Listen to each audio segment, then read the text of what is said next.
Welcome to the Construction and Business Law Manual for Nevada, Chapter 624, Contractors General Provisions of Appendix A. We're going to begin at 624.276. NRS 624.276, Bond and Deposit, Additional Requirements for Contractors Performing Work Concerning Residential Pools or Spas. Before granting an original contractor's license to or renewing the contractor's license of an applicant who performs or will perform work concerning residential pools or spas, the board shall, in addition to any other conditions for the issuance of renewal of a license, require the applicant to A. File with the board a bond solely for the protection of consumers in an amount fixed by the board, or B. In lieu of filing a bond, establish with the board a cash deposit as provided in this section. 2. A bond required pursuant to subsection 1 is in addition to, may not be combined with, and does not replace any other bond required pursuant to the provisions of this chapter. A contractor required to file a bond pursuant to subsection 1 shall maintain the bond for 5 years or for such longer period as the board may require. 3. After a contractor who performs work concerning residential pool or spa has acted in the capacity of a licensed contractor in the state of Nevada for not less than 5 consecutive years, the board may relieve the contractor of the requirements of the subsection 1 if evidence supporting such relief is presented to the board. The board may at any time thereafter require the contractor to comply with subsection 1 if evidence is presented to the board supporting this requirement. 4. If a licensee is relieved of the requirement of establishing a cash bond pursuant to this section, the deposit may be withdrawn 2 years after such relief is granted, if there is no outstanding claim against it. 5. Failure of an applicant or licensee to file or maintain in full force a required bond or to establish the required cash deposit constitutes cause for the board to deny, revoke, suspend, or refuse to renew a license. 6. The amount of each bond or cash deposit required by this section must be fixed by the board with reference to the contractor's financial and professional responsibility and the magnitude of the contractor's operations, but must not be less than $10,000 or more than $400,000. The bond must be continuous in form and must be conditioned that the total aggregate liability of the surety for all claims is limited to the face amount of the bond, irrespective of the number of years the bond is in force. 7. A bond required pursuant to subsection 1 must be provided by a person whose long-term debt obligations are rated A or better by a nationally recognized rating agency. The board may increase or reduce the amount of any bond or cash deposit if evidence supporting such a change in the amount is presented to the board at the time application is made for renewal of a license or at any hearing conducted pursuant to NRS 624.2545 or 624.291. 8. Unless released earlier, pursuant to subsection 3, any cash deposit may be withdrawn 2 years after termination of the license in connection with which it is established or 2 years after completion of all work authorized by the board after termination of the license, whichever occurs later, if there is no outstanding claim against it. 9. Each bond or deposit required pursuant to this section must be in favor of the state of Nevada solely for the benefit of any consumer who entered into a contract with the contractor to perform work concerning a residential pool or spa and A. is damaged by failure of the contractor to perform the contract or to remove liens filed against property, or B. is injured by any unlawful act or omission of the contractor in performance of a contract. 10.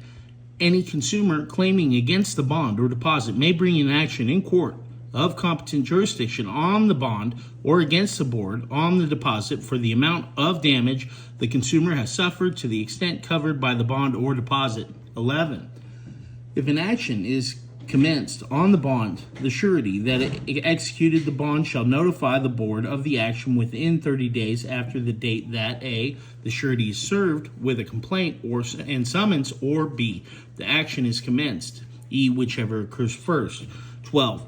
A claim or action pursuant to this section must proceed and be administered in the manner provided pursuant to NRS 624.273 for a claim or action. 13. The board shall adopt regulations necessary to carry out the provisions of this section, including without limitation regulations concerning A. the determination of the amount of the bond pursuant to this section, B. the form of bond required pursuant to this section, C. the time within which an applicant or licensee must comply with the provisions of this section, and D. procedures to contest the amount of a bond required pursuant to this section. 14.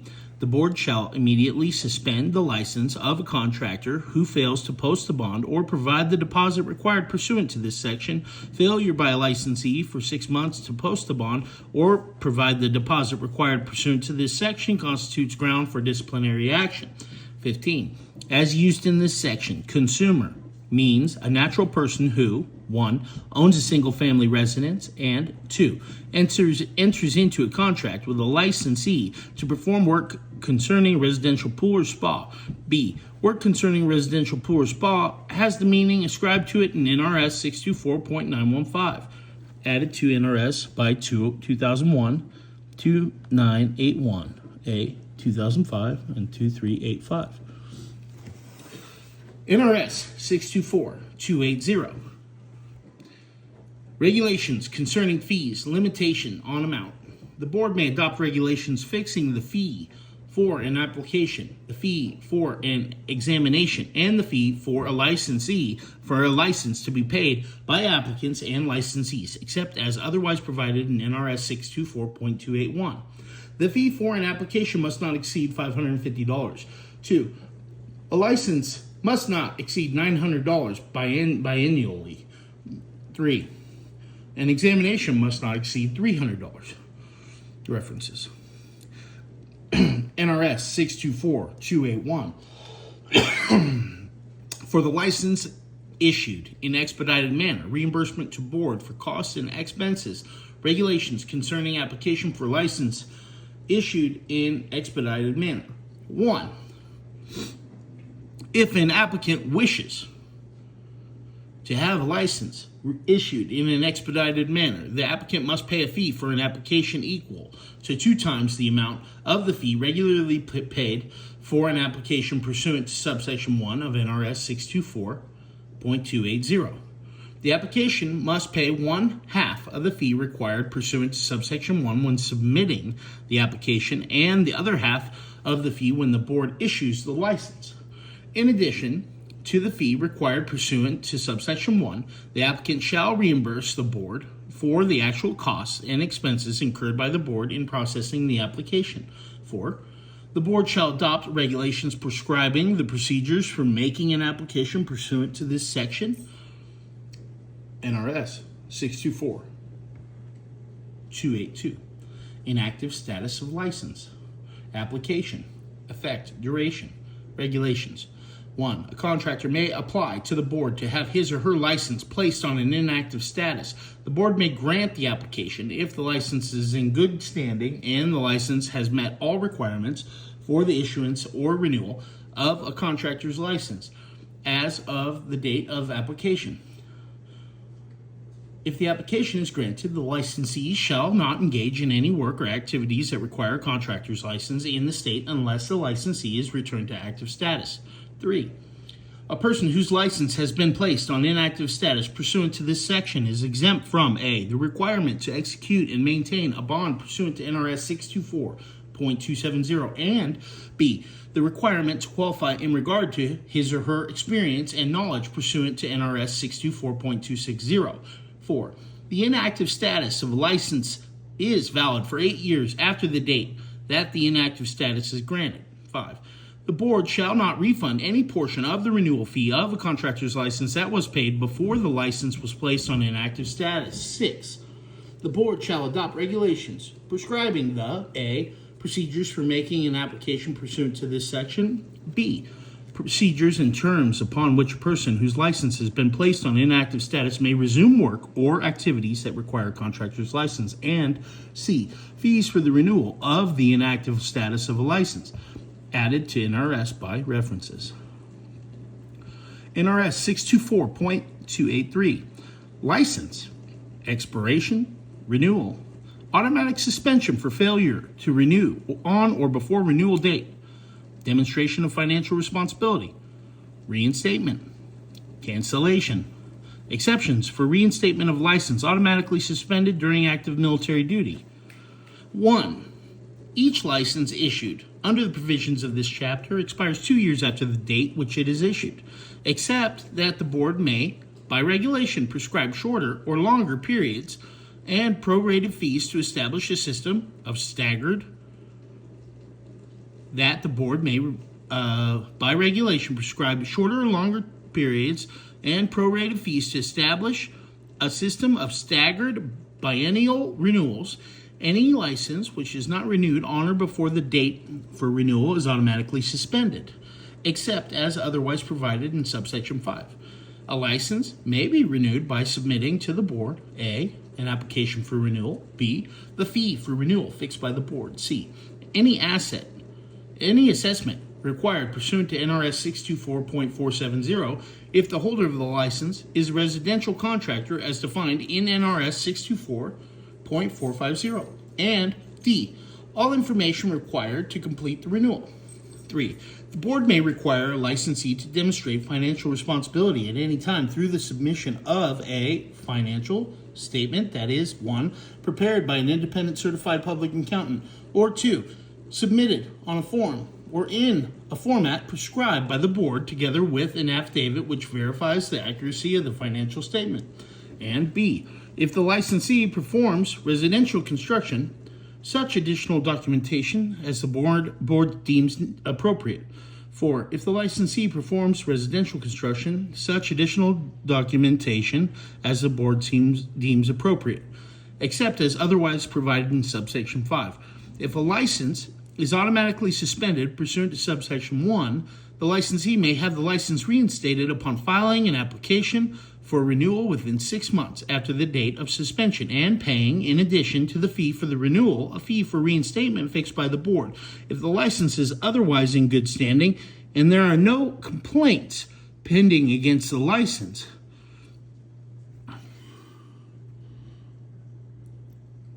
if the licensee is otherwise not in good standing or there is a complaint pending, the board shall require the licensee to provide a current financial statement prepared by an independent certified public accountant or establish other conditions for reinstatement.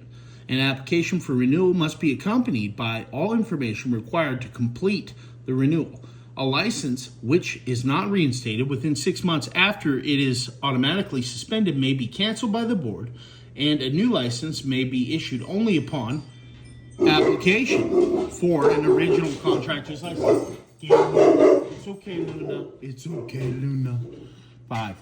If a license is automatically suspended pursuant to subsection 1 while the licensee was on an active duty as a member of the Armed Forces of the United States, a reserve component thereof, or the National Guard, the licensee may submit an application to the board requesting the reinstatement of his or her license without the imposition of any penalty, punishment, or disciplinary action authorized by the provisions of this chapter. The board may reinstate.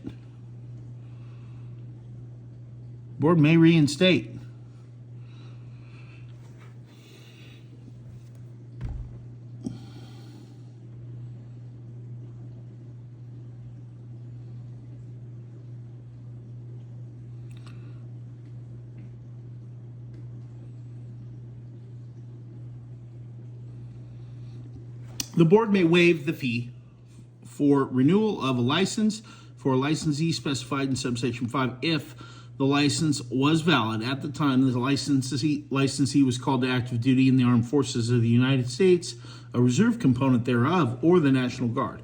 B, the licensee provides written documentation satisfactory to the board substantiating his or her claim of service on active duty in the Armed Forces of the United States, a reserve component thereof, or the National Guard. References: NRS 624-284.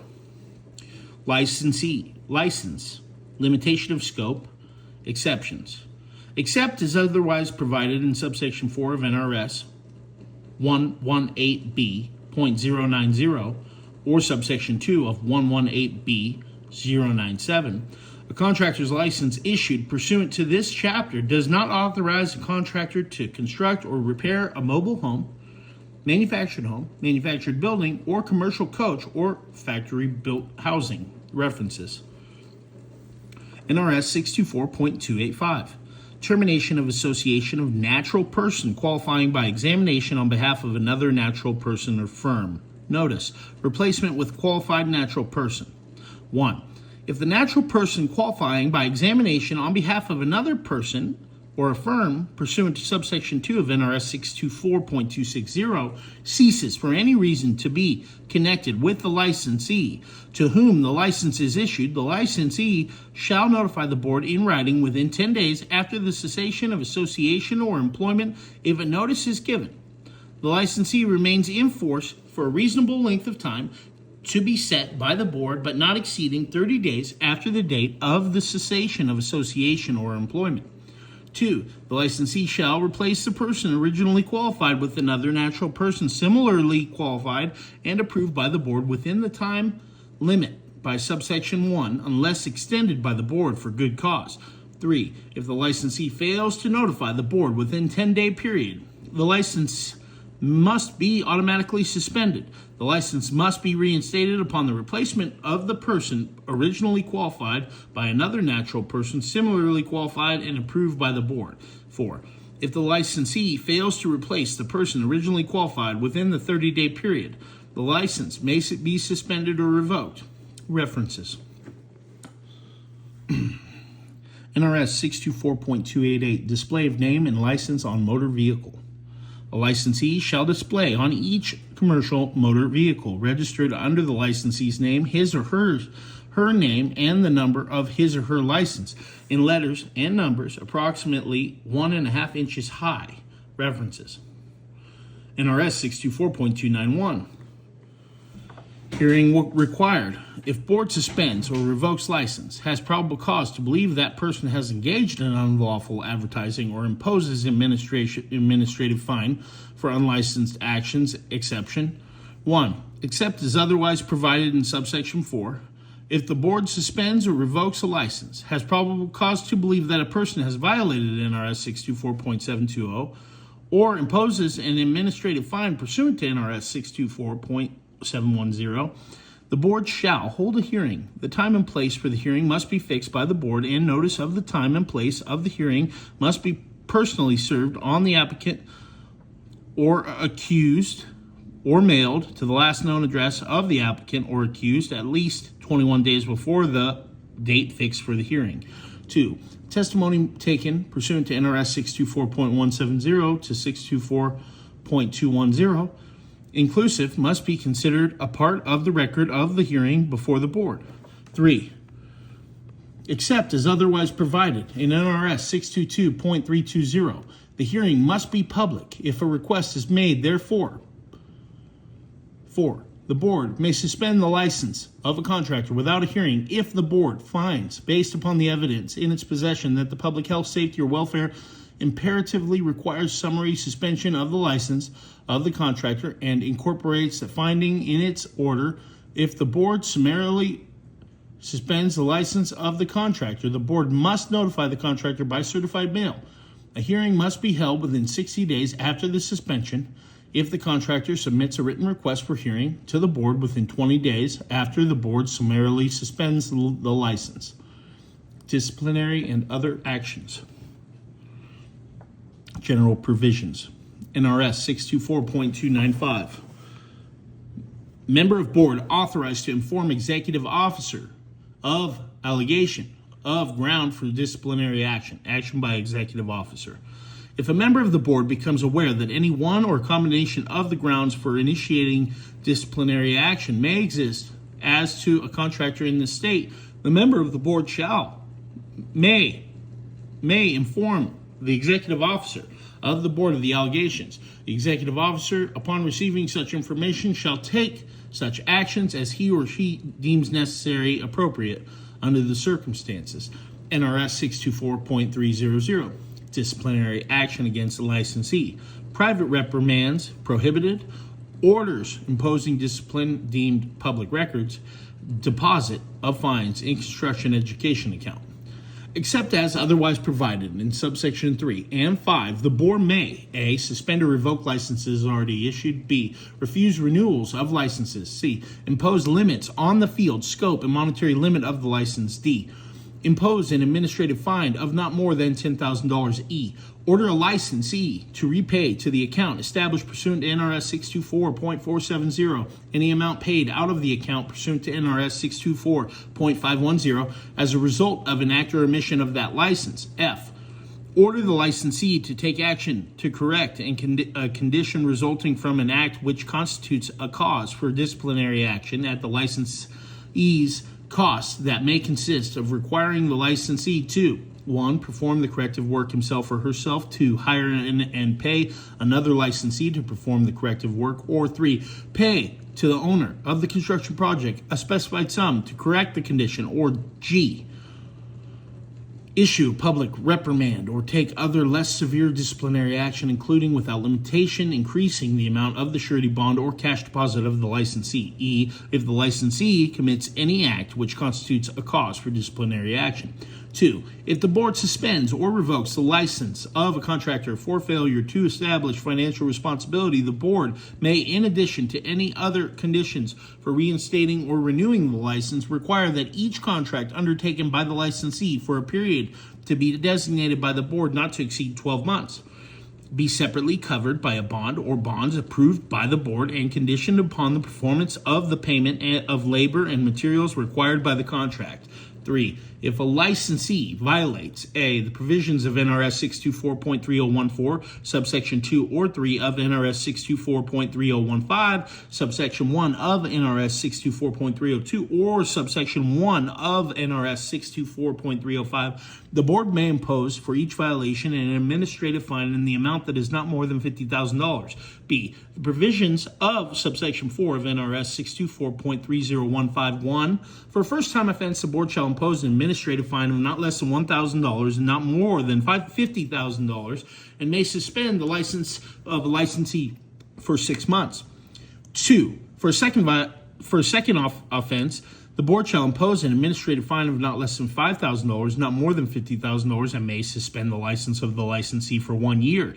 And 3. For third and subsequent offense, the board shall impose an administrative fine of not less than $10,000 and not more than $50,000, and may revoke the license of the licensee.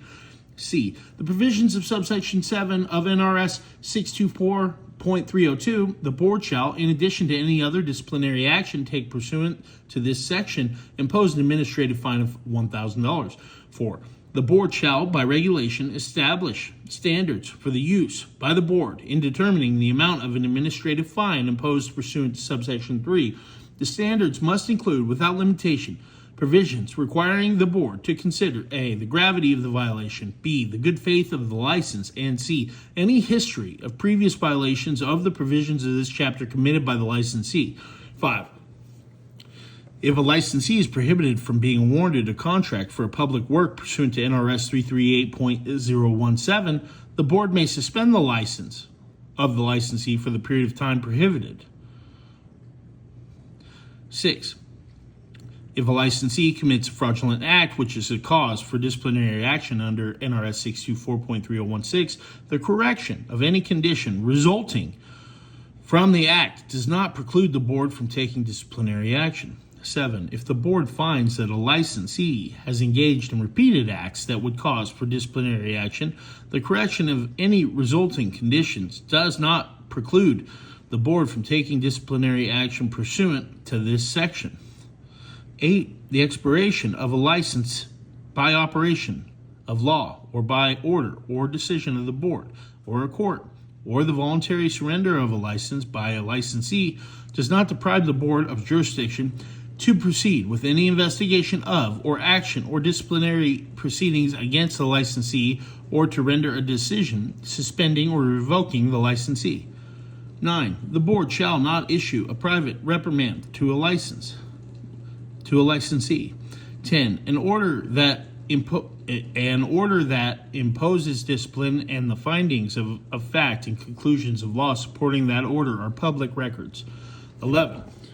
An administrative fine imposed pursuant to this section or NRS 624.341 or 624.710 plus interest at a rate that is equal to the prime rate at the largest bank in the state as determined by the Commissioner of Financial Institutions on January 1st or July 1st as appropriate immediately preceding the date of the order imposing the administrative fine, plus 4%, must be made to the board before the issuance or renewal of a license to engage in the business of contracting in this state.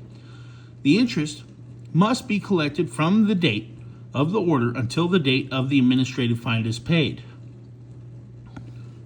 12. All fines and interest collected pursuant to this section must be deposited with the state treasurer for credit to the construction education account created pursuant to NRS 624.580. Thank you for listening in on the Construction Business and Law Manual for Nevada, Appendix A of the Chapter 624 NRS Statutes, Contractors General Provisions. We will begin Part 5, NRS 624.301 shortly. Thank you.